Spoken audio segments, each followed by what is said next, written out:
이 시간 우리에게 주신 하나님의 말씀은 구약 성경 에스겔 37장 15절부터 17절까지의 말씀입니다.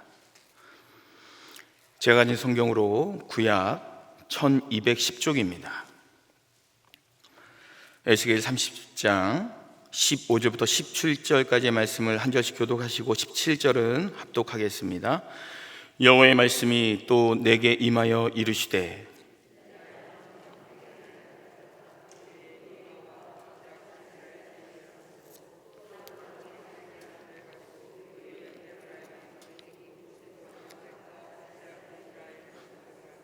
함께합니다. 그 막대기들을 서로 합하여 하나가 되게 하라. 내 손에서 둘이 하나가 되리라. 아멘.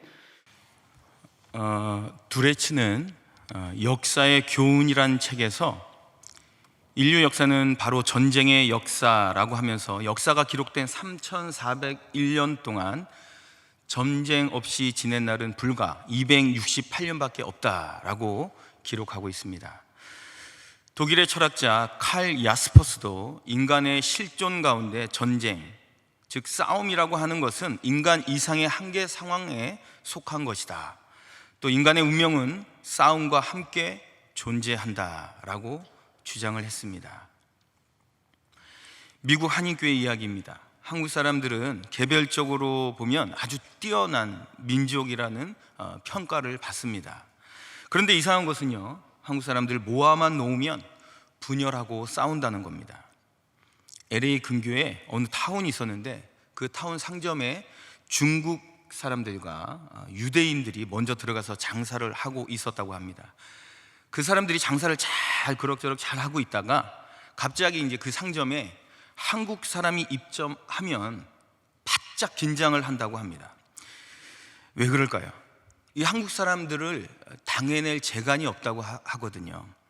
얼마나 성실하고 지독하게 일을 하는지 새벽 4시에 일어나서 저녁 12시, 밤 12시가 될 때까지 일을 하니까 그 한국 사람들을 어떻게 당해내겠습니까? 그래서 한국 사람들이 들어오면 그 외국 상점 주인들이 우리는 이제 망했다, 우리는 이제 끝났다, 이렇게 절망한다는 겁니다. 그런데요, 놀라운 것은 그 다음 이야기입니다. 한국 사람 한 명이 들어오고요, 또 한국 사람 또 한 명이 들어오면 유대인들과 중국 사람들이 휴, 이제는 살았다, 이젠 됐다, 안심해도 되겠다, 그렇게 안심을 한다는 거죠. 왜 그럴까요? 한국 사람들끼리 서로 가격 경쟁을 벌이면서 그렇게 치열하게 싸우다가 결국 둘이 함께 망한다는 겁니다. 결국 폐점하고요, 그 폐점한 상점이 부동산에 나오면 유대인들과 중국 사람들이 그걸 싹쓸이 한다고 합니다. 보십시오. 뭉치면 살고 흩어지면 완전히 망하게 된다는 사실입니다. 부흥하고 성장하고 발전하는 교회들의 특징 사례를 살펴보았습니다. 살펴보니까 이렇습니다. 정교인을 리더자로 평생 리더십 교육으로 활성화된 교회들이 부흥하고 건강한 교회였습니다. 또한 전도와 선교에 아주 열심인 교회, 예배에 감격이 있고 하나님의 임재가, 강력한 임재가 드러나는 교회, 무엇보다도 목회자의 리더십이 탁월했던 교회들이 건강하게 성장을 하였습니다. 그런데요, 가장 우선이 되는 공통점이 하나 있습니다. 그것은요, 건강하게 부흥하는 교회는 결코 싸우지 않고 화평한 교회였습니다. 하나됨을 지켜나가는 교회입니다. 세상과 교회를 바라보면 이 원칙은 어떻게 보면 공통적입니다. 화평하고 하나가 될 때 교회가 부흥하고 사회가 건강해지는 모습을 우리가 알 수 있습니다. 이것은 해도 되고 안 해도 되는 선택의 문제가 아니라 이것은 생존의 문제입니다. 꼭 해야만 한다는 뜻이죠. 하나됨을 이루면 부흥하고 흩어지면 망하게 되는 일들이 세상과 교회 안에 일어납니다. 오늘 성경에 하나님께서는 에스겔 선지자를 통해 골짜기의 마른 뼈들이 힘을 얻어 소생하는 환상을 보여주셨습니다. 이를 통해 하나님은 과거 분열된 남북 이스라엘이 하나가 될 것을 예시해 주셨습니다. 이는 곧 남북 이스라엘의 화해를 상징합니다. 솔로몬 왕이 죽은 후 이스라엘은 북이스라엘과 남유다 왕국으로 분열된 국가가 되고 맙니다. 이스라엘 역사를 살펴보면요, 솔로몬의 아들 르호보암 때까지는 통일 왕국을 이루고 있었습니다. 그런데 어느 날 르호보암 왕에게 여로보암과 백성들이 찾아와서 간청을 합니다. 왕이여, 당신의 아버지가 우리에게 내려준 노역들이 너무 고됩니다. 그 노역을 좀 덜하게 해 주십시오. 이런 간청을 왕에게 드립니다. 그러면 솔로몬의 아들 르호보암은 하나님께 무릎으로 나아갔어야 합니다. 그리고 하나님께 여쭙고 아뢰고 물어보아야 했습니다. 하나님, 백성들이 이렇게 청하는데 저는 어떻게 해야 합니까? 그러면 당연히 그 노역을 좀 덜하게 해주라고 우리 하나님이 분명히 말씀을 해 주셨을 겁니다. 그런데 르호보암은 잠깐 기다리라고 말해놓고서 노인들에게 찾아가서 자문을 구합니다. 어떻게 보면 여기까지는 문제가 없습니다. 왜 그럴까요? 연로하신 어르신들은요, 인생의 지혜가 있고 삶의 지혜가 있기 때문에 그렇습니다. 그래서 어르신들은 르호보암 왕에게 이렇게 이야기를 합니다. 왕이여, 백성들의 말을 들어주세요. 좋게 해결하십시오. 노역을 좀 덜하게 해주시고 감해 주십시오. 이렇게 충언을 합니다. 그런데 문제는요, 르호보암 왕은 그 말을 듣지 않습니다. 그리고 이번에는 소년들에게 가서 묻습니다. 아이 같은 소년들에게 어떻게 하면 좋겠냐고 했더니 소년들이 뭐라고 말합니까? 왕이요, 노예들은 항상 그렇게 징징대는 겁니다. 채찍으로 하지 마시고 정갈 채찍으로 그들을 더 심하게 다스리세요. 이 문제로 인해서 나라가 분열되는 계기가 되었습니다. 그래서 여로보암은 10지파를 이끌고 나와서 따로 나라를 세우고 도읍지를 사마리아로 정했습니다. 그것이 북이스라엘입니다. 그리고 르호보암은 남은 유다와 베냐민 지파를 모아서 남유다의 왕이 되었습니다. 그 북이스라엘은 아수르에 의해 멸망하였고 남유다는 아수르를 멸망시킨 바벨론에 의해 멸망합니다. 이처럼 두 나라가 멸망하였음에도 불구하고 여전히 남쪽 유대인들과 북쪽의 사마리아인들 사이에는 긴장과 갈등과 다툼이 존재하고 있었습니다. 그러나 그 뿌리 깊은 분단과 갈등과 다툼에도 불구하고 홀로 다른 꿈을 꾸고 다른 이야기를 해온 사람이 있었습니다. 그 사람이 바로 선지자 에스겔이었습니다. 선지자 에스겔은 기원전 623년경에 활동했던 선지자입니다. 에스겔 선지자는 성장하면서 북이스라엘이 아수르에 의해서 멸망한 것을 보았고요, 그리고 본인의 조국인 남유다가 바벨론에 의해서 멸망당하는 것도 보았습니다. 그리고 본인조차도 바벨론의 포로로 잡혀가게 됩니다. 얼마나 기가 막힌 고통과 현실을 맛보았습니까? 이렇게 완전하게 망해버린 본인의 조국 이스라엘의 현실을 바라보면서 하나님께서는 에스겔에게 환상의 장면들을 보여주십니다. 골짜기에 해골들이 가득 차 있는 겁니다. 37장 2절 하반절을 보시면 뼈가 힘이 많고 아주 말랐더라 라고 나와 있습니다. 이 말씀은 다 죽었다는 겁니다. 그리고 뼈들이요, 다 제각기 놀고 있는 겁니다. 바로 이것이 이스라엘 백성들의 영적 상태를 말씀해 주고 있는 상황입니다. 죽었습니다. 그리고 흩어졌습니다. 이것은 죽어서 흩어진 것이 아니라 흩어졌기 때문에 죽은 겁니다.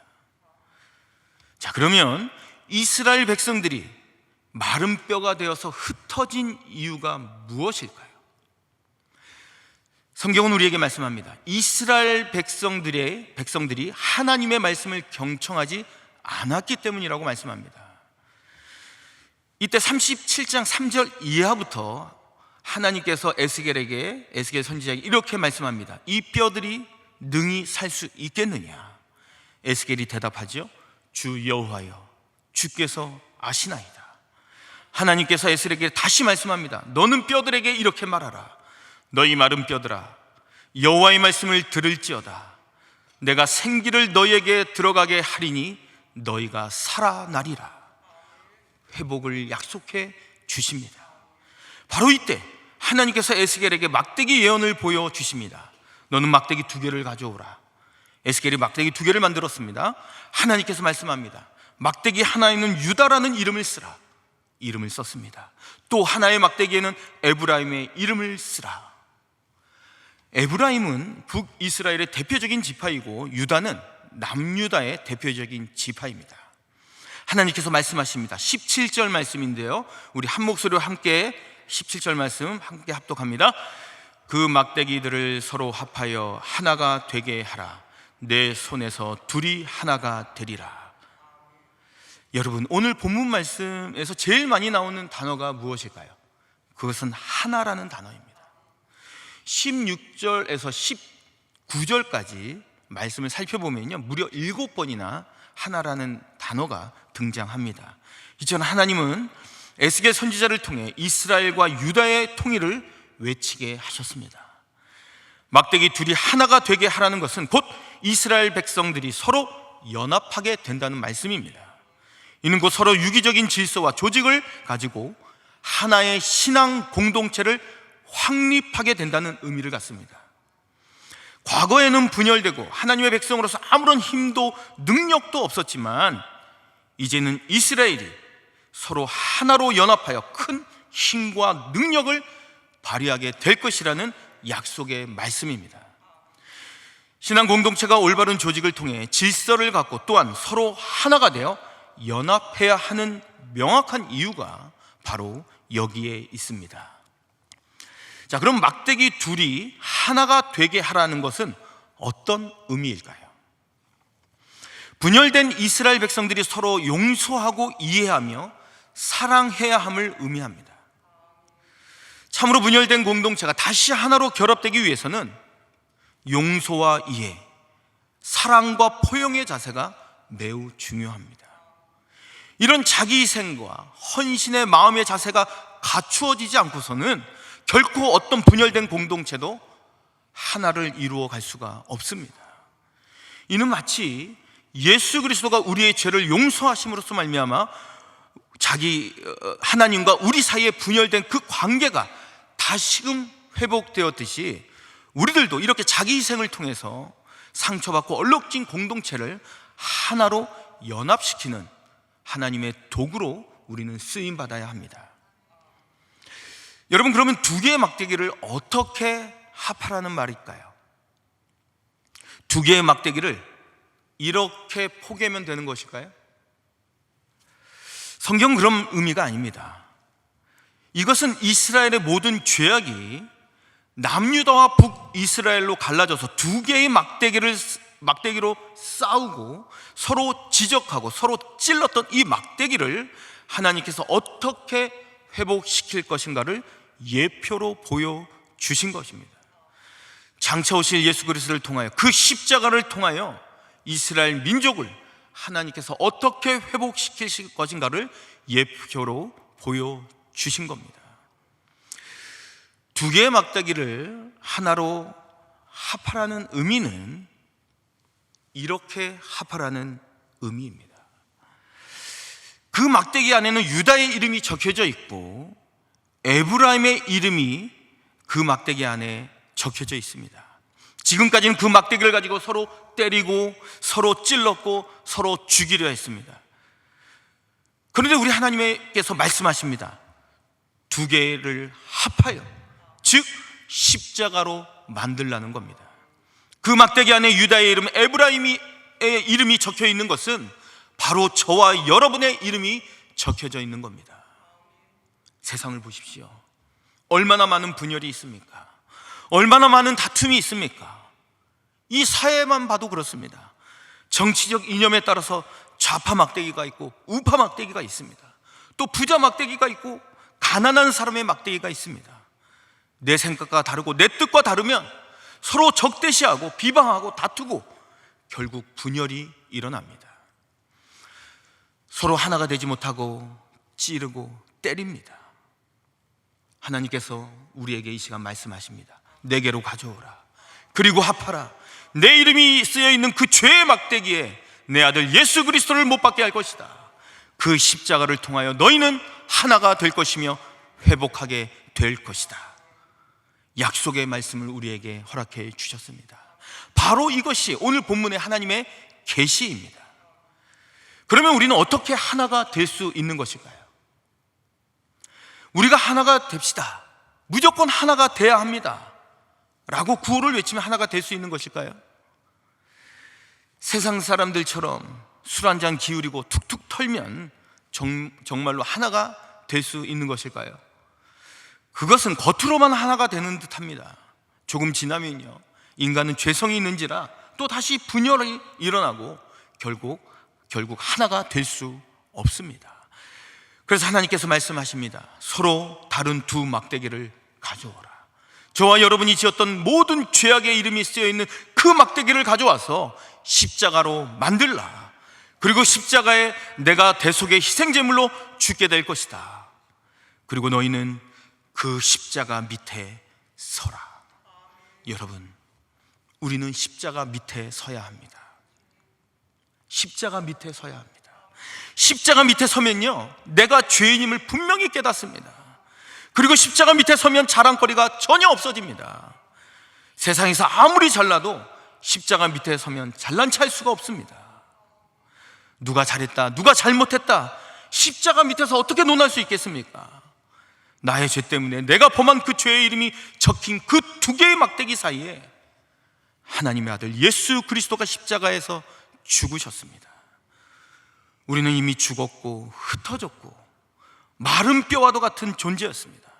그럼에도 불구하고 우리의 죄의 막대기 사이에 예수 그리스도께서 죽으심으로 말미암아 그 안에 하나님께서 생기를 불어넣어 주셔서 저와 여러분들이 지금 이 자리, 이 위치에 있는 겁니다. 요한복음 15장 4절을 보시면 내 안에 거하라, 나도 너희 안에 거하리라.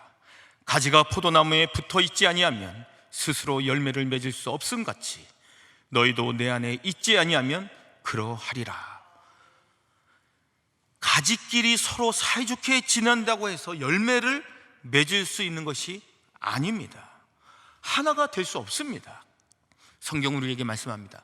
그 가지는 그 몸통 대신 예수 그리스도 포도나무에 붙어 있어야 된다는 겁니다. 정치적 이념을 가진 보수도 포도나무 예수 그리스도에게 붙어 있고, 진보도 포도나무 예수 그리스도에게 붙어 있고, 부자도 십자가 밑에 서고, 가난한 자도 십자가 밑에 서고, 건강한 사람도 연약한 사람도 십자가 밑에 설 때, 그때 비로소 우리는 하나가 될 수 있습니다. 우리가 용서한다고 해서 되는 것이 아닙니다. 십자가의 신앙으로 용서할 때 진정한 용서가 이루어질 수 있습니다. 에베소서 4장 15절 하반절부터 16절까지는 이렇게 말씀하십니다. 그는 머리니 곧 그리스도라. 그에게서 온몸이 각 마디를 통하여 도움을 받음으로 연결되고 결합되어 각 지체의 분량대로 역사하여 그 몸을 자라게 하며 사랑 안에서 스스로 세우느니라. 몸과 지체로서의 교회를 말씀해 주고 있습니다. 머리 대신 예수 그리스도에게 붙어 있어야 우리는 하나가 될 수 있습니다. 교회는 세 가지 신학적 속성을 가지고 있다고 말합니다. 첫째는 사도성, 두 번째는 보편성, 세 번째는 통일성이라고 말을 합니다. 사도성은 이렇습니다. 하나님께서 베드로에게 주셨던 모든 사도권을 교회에게 주셨고, 교회에 속한 평신도들에게까지 사도권을 주셨다는 겁니다. 천주교처럼 교황과 사제들에게만 사도권을 준 것이 아닙니다. 이것이 바로 사도성입니다. 두 번째로는 보편성입니다. 예수 그리스도를 구주로 고백하는 모든 사람들이 하나님의 자녀가 될 수 있다는 이것이 바로 보편성입니다. 세 번째가 중요한데요, 통일성입니다. 우리가 머리 대신 예수 그리스도의 십자가 밑에서 하나님의 영광 속에 함께 있을 때 우리는 하나가 된다는 겁니다. 이것이 바로 교회의 통일성입니다. 성경은 그래서 에베소서 4장 3절에 우리에게 말씀합니다. 하나 되게 하신 것을 힘써 지키라. 따라 해보겠습니다. 하나 되게 하신 것을 힘써 지키라. 이 말씀 앞에 한 가지 중요한 단어가 지금 빠져 있는데요, 그것이 무엇이냐면 성령이 하나 되게 하신 것을 힘써 지키라 라고 성경은 우리에게 말씀해 주고 있습니다. 우리 안에 성령이 계실 때, 우리가 하나님의 영광 안에 있을 때, 우리가 십자가 밑에 있을 때, 십자가 밑에서 나의 죄인됨을 고백할 때, 십자가 밑에서 나의 자랑거리가 아무것도 없음을 고백할 때, 우리가 하나 되는 역사가 일어날 수 있습니다.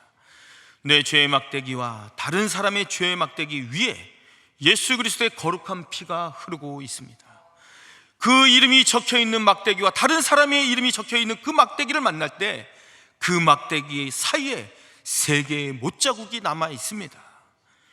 이를 통해서 회개와 용서와 회복의 역사가 일어날 수 있습니다. 교회 안에 보면 천재론과 시스템론이 있다고 합니다. 천재론은요, 한 명의 천재가 교회 전체를 먹여 살리고 부흥시킨다는 뜻입니다. 엄밀히 말하면 그것은 건강한 교회가 아닙니다. 목사 한 명이, 또 장로 한 명이, 권사 한 명이, 집사 한 명이 열심히 한다고 해서 교회가 될 수 있는 것이 아니죠. 교역자와 장로와 또 집사와 성도들이 함께 한마음 한뜻으로 온 교인들이 교회를 사랑하고, 교인들의 아픔이 나의 아픔이 되고, 교인들의 어려움과 슬픔이 나의 어려움과 슬픔이 될 때 건강한 교회로 부흥, 발전, 성장할 수 있습니다. 그래서 교회는 엄밀히 말하면 천재론이 아니라 시스템론에 가깝습니다. 좀 부족한 사람들이 모여서, 좀 연약한 사람들이 모여서 그 안에 은혜의 생기가, 성령의 생기가 훅 불어넣어져서 그 사람들이 성령의 사람으로, 십자가 밑에 거하는 사람으로, 또 그 사람들이 하나님의 영광 속에 거하면서 하나가 될 때 우리 교회는 거룩하고 건강한 교회로 부흥과 성장과 발전을 이루어 갈 수 있습니다. 제가 작년까지 주일 찬양대를 지휘했습니다. 주일 찬양대는 1년에 한 번씩, 우리 여전도에도 맥주감사절 칸타타를 하지만 1년에 한 번씩 절기 칸타타를 준비합니다. 오랫동안 지휘를 하면서 많은 것을 또 경험했고 깨달았습니다. 칸타타로 하나님께 영광을 올려드릴 때 참으로 기쁨과 감사와 또 감동이 있습니다. 그러면 내가 받은 그 기쁨과 감사와 감동이 과연 하나님도 동일하게 느끼셨을까? 분명 찬양은 하나님께 올려드린 건데 칸타타로 영광을 돌리고 항상 내 스스로 평가를 해봅니다. 음악적으로 아름다운 하모니와 완벽한 사운드로 찬양을 드렸다고 과연 성공한 칸타타일까요? 그렇지 않습니다. 찬양대원들이 하나가 되지 못하고 준비하는 과정 속에서 다툼과 불화가 있었다면, 서로의 관계가 불편한 상태에서 아무리 아름다운 합창으로 찬양을 드렸다고 해서 성공한 칸타타라고 말할 수 없습니다. 음악적인 완성도 그 이전에 먼저 하나님 앞에 너와 내가 아닌 하나된 마음과 하나된 믿음으로 찬양을 올려드려야 합니다. 오래전 시립합창단에 근무한 적도 있습니다. 시립합창 단원들은 100% 크리스찬입니다. 한 사람 한 사람이 각자 나름대로 규모 있는 교회에서 지휘자로 섬기고 활동하는 사람들입니다. 매일 10시에 출근하고 2시간 정도 합창 연습을 하고 정오 12시에 퇴근을 하는, 어떻게 보면 편안한 직장이기도 하죠. 근데 연주 프로그램 중에서는 꼭 성가곡이 포함되어 있습니다. 모두가 크리스천임에도 불구하고 지휘자가 시간을 깜빡해서 12시가 약간 넘어서까지 연습을 하게 되면요, 어떤 현상이 일어나는 줄 아십니까? 찬양을 성의 없게 하는 겁니다. 합창 단원들이 모두가 크리스찬이고 각자 지휘자고 교회에서 섬기는 사람들임에도 불구하고 퇴근 시간이 됐다는 것을 보여주는 거예요. 신입 단원이었던 저로서는 도저히 이해할 수가 없었습니다. 하나님을 찬양하는 곡임에도 어떻게 저렇게 찬양을 할 수가 있는가? 그런데요, 연주회장에서는 얼마나 멋지고 아름답고 화려하게 합창을 하는지 모릅니다. 그때 깨달았죠. 저들의 찬양의 대상은 관객이구나. 관객이구나. 자, 그러면 질문 한번 해보겠습니다. 하나님은 저들의 찬양을 기뻐 받으셨을까요? 그렇지 않습니다. 믿음이 없는 찬양, 하나 되지 못한 찬양, 모두가 자기 잘난 사람의 찬양은 결코 우리 하나님 받으시지 않습니다. 조금은 부족해도, 조금은 어설퍼도 한마음 한뜻으로 하나된 믿음으로 드려진 찬양, 하나님 앞에서 기쁨과 감사함으로 올려드리는 그 찬양, 우리 하나님이 홀로 영광을 받으십니다. 구역도 마찬가지입니다. 은혜로운 구역, 단합이 잘 되는 구역들은 공통점이 있습니다. 구역 권속의 아픔이 나의 아픔이 되고요, 구역 권속의 어려움이 나의 어려움이 되더라고요. 또 구역 권속들의 그 기쁨이 나의 기쁨이 되고, 구역 권속의 그 행복이 누가 뭐랄 것 없이 내가 기뻐서 행복해하는 그 모습을 봅니다. 그럴 때 믿음으로 연합되어 하나됨을 이루는 구역이 많은 구역의 본이 되고 자랑이 되고 부러움이 됩니다. 여러분, 우리의 이름이 막대기에 쓰여 있습니다. 그것은 죄된 이름입니다. 주님께서 이 시간 우리에게 말씀하십니다. 다 내게로 가져오라. 그 두 막대기를 나에게 가져오라. 그리고 십자가로 묶으라고 말씀하십니다. 그 죄악된 이름 위에 내가 죽겠다고 말씀하십니다. 그리고 너희는 그 십자가 밑에 서라. 그 하나님의 영광 밑에 서라. 너희는 예수 그리스도의 포도나무에 붙임 바 되어라. 그러면 너희는 하나가 될 것이다. 이 하나됨의 역사가 우리의 가정과 직장과 특별히 우리 교회 안에 있기를 간절히 바랍니다. 기도하겠습니다. 은혜로우신 아버지 하나님, 오늘 말씀을 통하여 하나 되는 역사를 말씀해 주신 것 감사를 드립니다. 유다의 막대기에 우리의 이름이 적혀 있고 에브라임의 막대기에 우리의 이름이 적혀 있습니다. 그 막대기를 내게 가져오라. 그리고 십자가로 만들라. 내가 그 위에 죽겠노라. 하나님의 놀라운 은혜의 역사를 기억하게 하여 주옵소서. 그러므로 우리는 항상 십자가 밑에 서서 죽을 수밖에 없는 죄인임을 고백하고 모든 것이 하나님의 놀라운 은혜임을 고백함으로 말미암아 하나됨을 지켜나가는 저희들의 가정과 교회가 되게 하여 주옵소서. 거룩하신 예수 그리스도의 이름 받들어 간절히 기도드리옵나이다. 아멘.